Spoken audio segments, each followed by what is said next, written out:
أعوذ بالله من الشيطان الرجيم بسم الله الرحمن الرحيم والحمد لله رب العالمين والصلاة والسلام على المصطفى محمد وآله الطيبين الطاهرين اللهم صل على محمد وآل محمد وعجل فرجهم واللعنة الدائمة على أعدائهم أجمعين إلى قيام يوم الدين رب اشرح لي صدري ويسر لي أمري واحلل عقدة من لساني يفقه قولي اللهم كن لوليك الحجة بن الحسن صلواتك عليه وعلى آبائه في هذه الساعة وفي كل ساعة وليا وحافظا وقائدا وناصرا ودليلا وعينا حتى تسكنه أرضك طوعا وتمتعه فيها طويلا برحمتك يا أرحم الراحمين. In our last lesson, we were speaking about, excuse me, in our last lesson regarding the Islamic household and how to build an Islamic household, we were speaking about the wine drinker and how Rasulullah sallallahu alaihi wasallam told us that we should not marry our daughters to a wine drinker.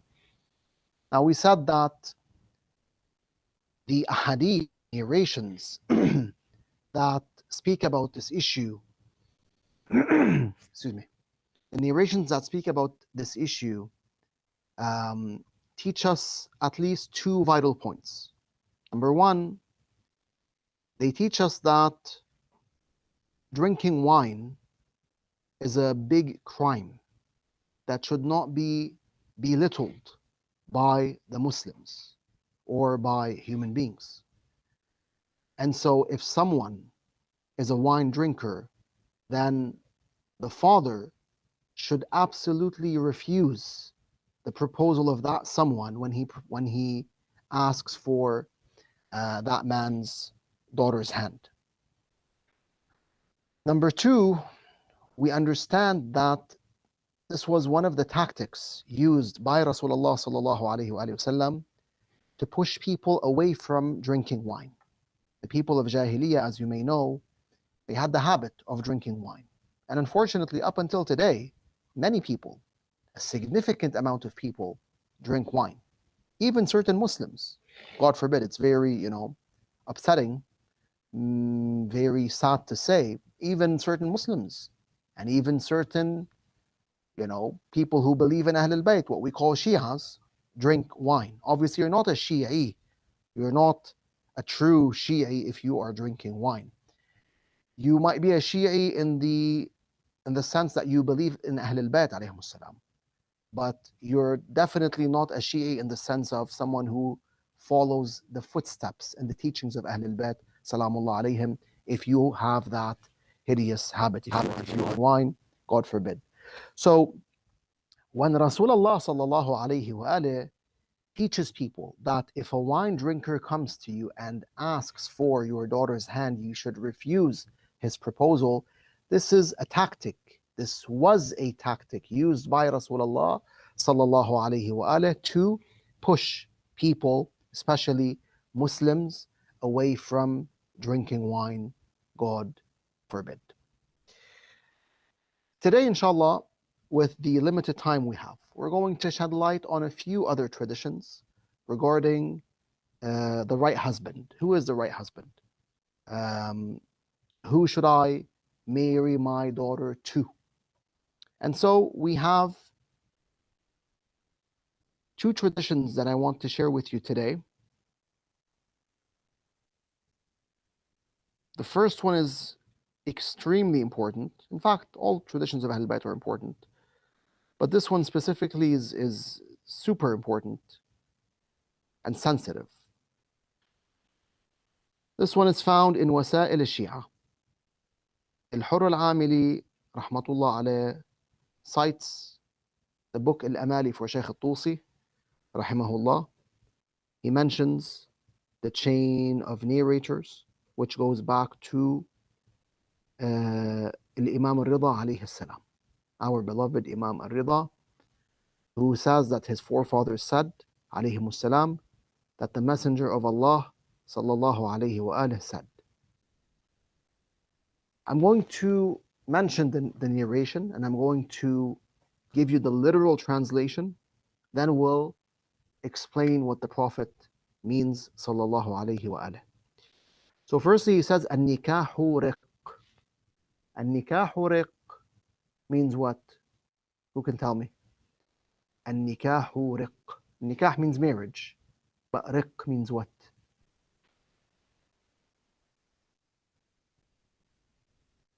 Mm-hmm.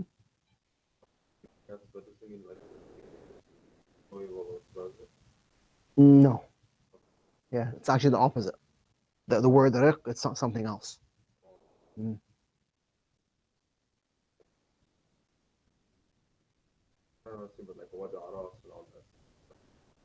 Not exactly, but you're getting close.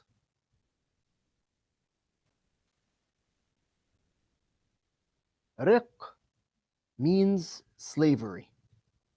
Slavery. Again, I'm going to give the literal translation first, and then we'll explain what the Prophet means, sallallahu alaihi wa sallam. So he says, marriage is a type of slavery. فإذا أنكح أحدكم وليدة فقد أرقها. He says, if one of you marries his daughter to a specific man, to a man, he will have enslaved that girl. Okay? Again, I'm giving the literal translation. فَلْيَنْظُرْ أَحَدُكُمْ لِمَنْ يَرِقُّ كَرِيمَتَهُ.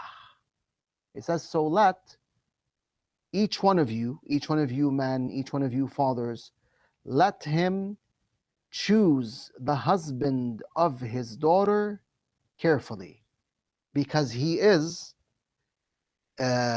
giving that daughter of his precious daughter to that man. Jayyid. And she is what? Basically, she is becoming the wife of that individual, and as a result, she is being enslaved. Okay? Again, I emphasize on the fact that this is the literal translation. But what is the meaning of the hadith? Obviously, marriage is not a type of slavery. Sahih? It's quite obvious that when you get married, whether you're a man or a woman, you're not turning into a slave. Especially, we focus on women today. When women get married, they're not becoming slaves of their husbands. That's number one. Number two, there's a lot of emphasis in Islam on treating one's wife properly, on treating one's wife in a good manner, not only in a just manner, but in fact, treating her in a good manner. Sometimes you have a husband who's just. A husband who's just is a husband who will give his wife her rights. That's what? That's a just husband. Sometimes you have a wonderful husband, a merciful husband, who doesn't only give her her rights, but he cherishes her. He treats her very well.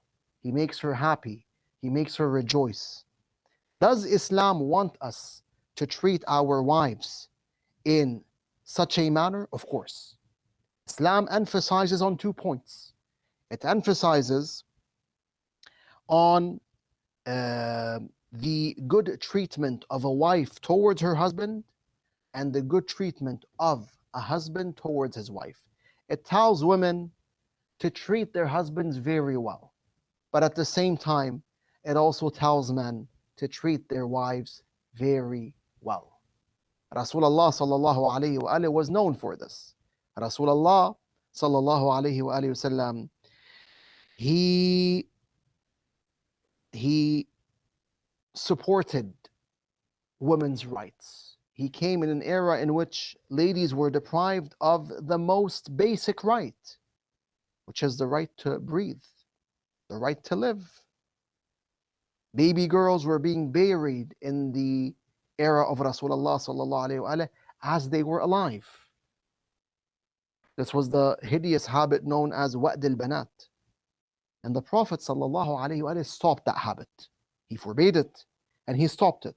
By doing so, he saved the lives of thousands, in fact, millions of men and women.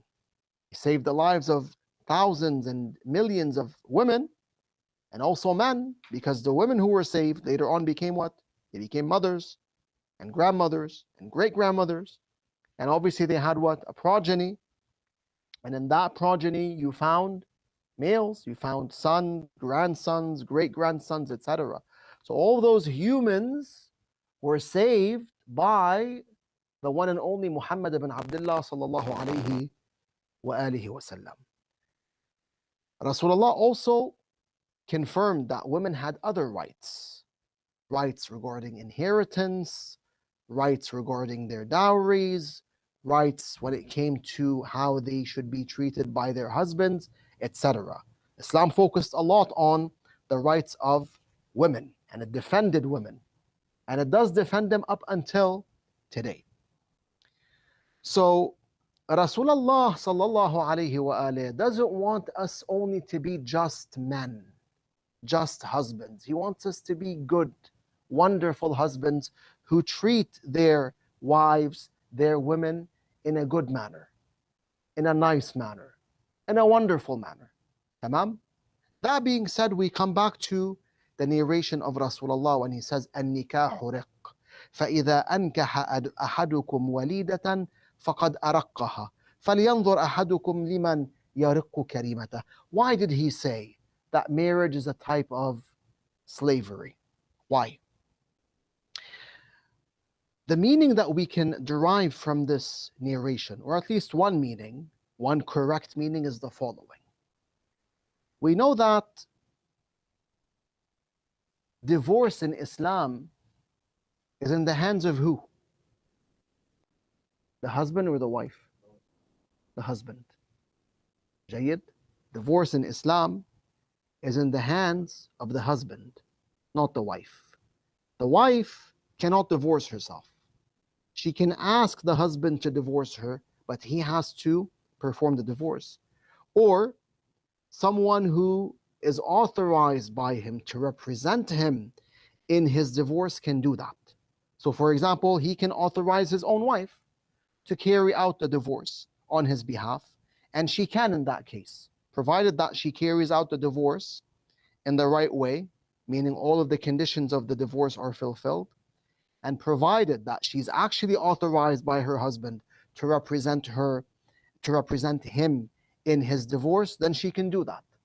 But if he does not authorize her to divorce herself on his behalf, to perform the divorce on his behalf, then she won't be able to do so.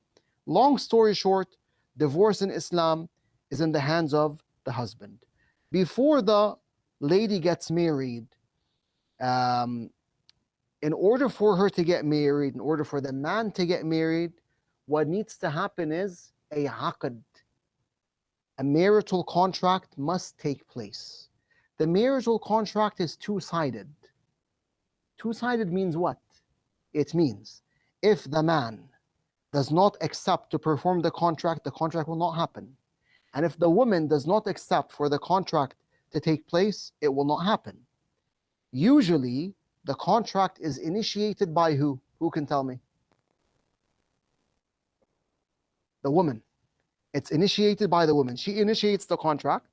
She utters her vows, and then the husband, he accepts the contract and he utters his vows.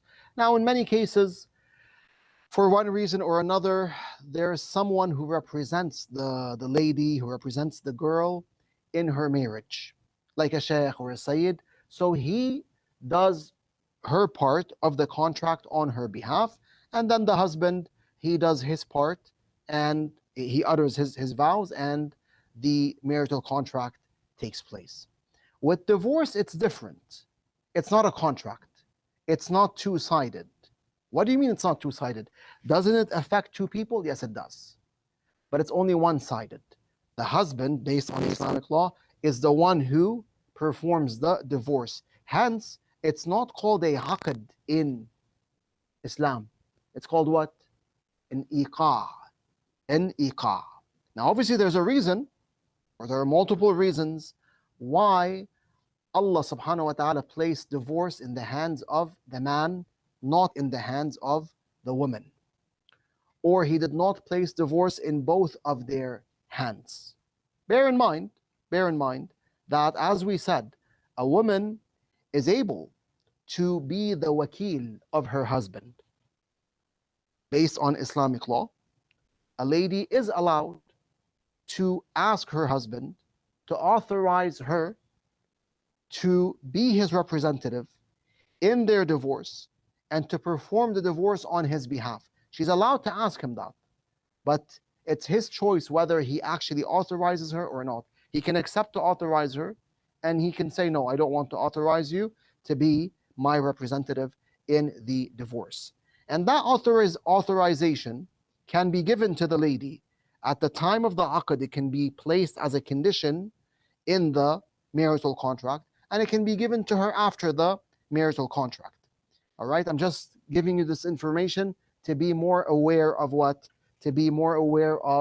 what's allowed and not allowed in Islam. But initially, divorce is in the hand of who? In the hand of the husband. Jayyid? Tayyib. That being said, if a father marries his daughter to the wrong man, he marries her to a Muslim or to a mu'min, meaning someone who believes in Ahlul Bait, but he marries her to the wrong man, meaning someone who does not treat her properly, what's going to happen? This lady might go through a lot of difficulty in her life. She might go through years and years of agony, years and years of what? Years and years of crying, of sadness, of tiredness, etc. And she won't be able to set herself free because divorce does not lie in her hands. Divorce lies in the hand of the husband. One might say, but does Islam allow this? Does Islam even allow a man to refrain from, divorcing his wife whilst he oppresses his wife? We say Islam does not allow the husband to oppress his wife. He does not allow the husband, Islam does not allow the husband to oppress the wife or to oppress anyone, period. We said previously that oppression is completely refuted in Islam, regardless of who performs or from who stems the oppression, from who the oppression stems. Jayyid? Oppression is not allowed, whether it's stemming from a man or a woman. Case closed. So a husband is not allowed to oppress his wife. Thus Allah subhanahu wa ta'ala teaches us in Al-Quran Al-Kareem that we have two choices. Us men, we have two choices. Either we live with our wives in a good manner, we respect them, we treat them well, we give them their rights, or what? Or we set them free also in a good manner, in a peaceful manner, in a manner that pleases Allah subhanahu wa ta'ala. As for marrying a lady and keeping her as your wife, whilst you mistreat her, whilst you oppress her again and again, this is not allowed in Islam. This is not allowed in Islam. I want this point to be crystal clear. It's not allowed for a man to keep his wife with him, not to divorce her, and to keep on mistreating her. But now a question comes to mind. If he does that, if he mistreats her, will she be automatically divorced? What do you think? She won't. She will still be his wife. And because divorce is in his hands, it lies in his hands, she might not be able to set herself free, or might not be able to set herself free quickly. The reason I say quickly is because we have something called talaq al-hakim. There are certain states, please focus on the word certain states in which the hakim al-shar'i, meaning the jurist, what we call a mujtahid, the jurist who holds all the conditions of taqleed, can divorce the lady and set her free. جيد. But again, this only applies to certain states that are mentioned in the books of jurisprudence, and I'm not going to go into those details right now because I don't have enough time for that. جيد.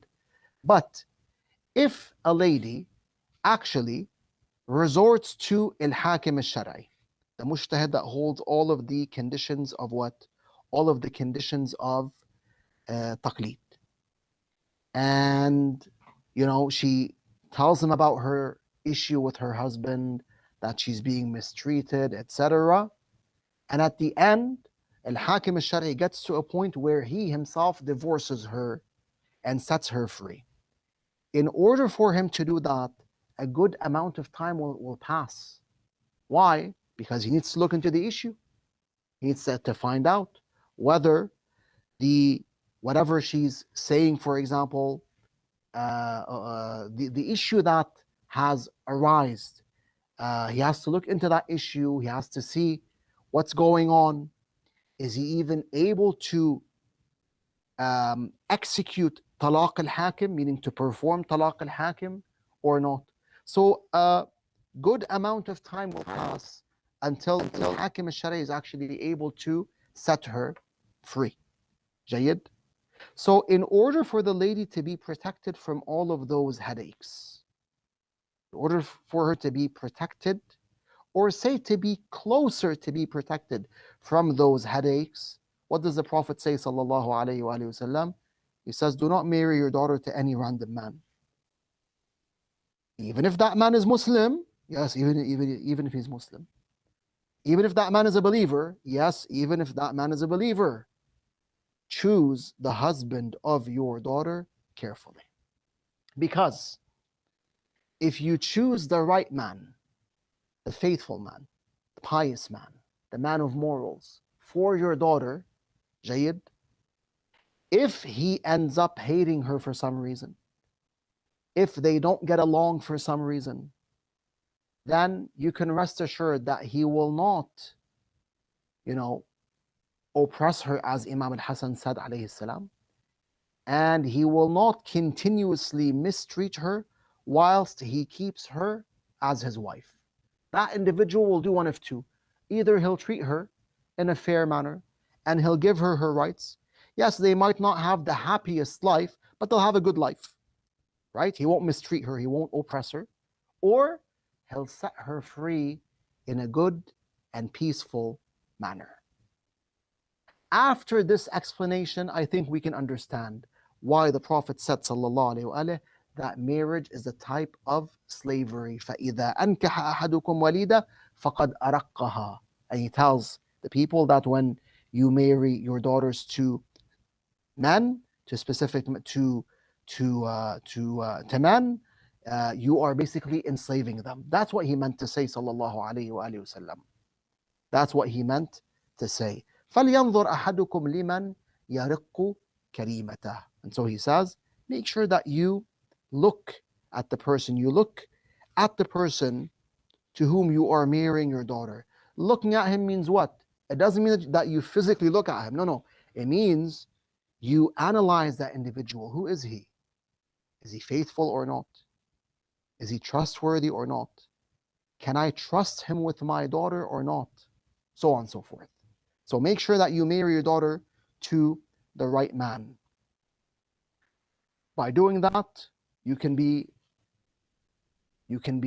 reassured or assured that this individual, inshallah, will not oppress your daughter. We're out of time. Do we have any questions about today's class, about the hadith that we mentioned? No questions? No? Sister Nur Zahra, do you have a question about the hadith?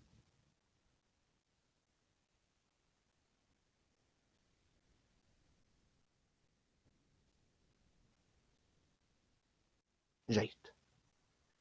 Again, before I conclude, I just want to mention that obviously everything in Islam has its reasons, has its wisdoms, and when Allah subhanahu wa ta'ala places divorce in the hand of the husband, there's a wisdom behind this, or multiple wisdoms. There's a reason or multiple reasons. جيد. But we emphasize on the point that Islam does not want anyone to oppress anyone, especially men. He does not want men to oppress their wives, nor does not want Islam does not want men to oppress their wives and does not want women to oppress their husbands. I wanted to mention another tradition, but subhanallah, we did not have enough time. Inshallah khair. Walhamdulillahi Rabbil Alameen. Wa sallallahu ala al-Mustafa Muhammad wa alihi at-tayyibin at-tahirin. اللهم صل على محمد وآل محمد وعجل فرجهم يا كريم.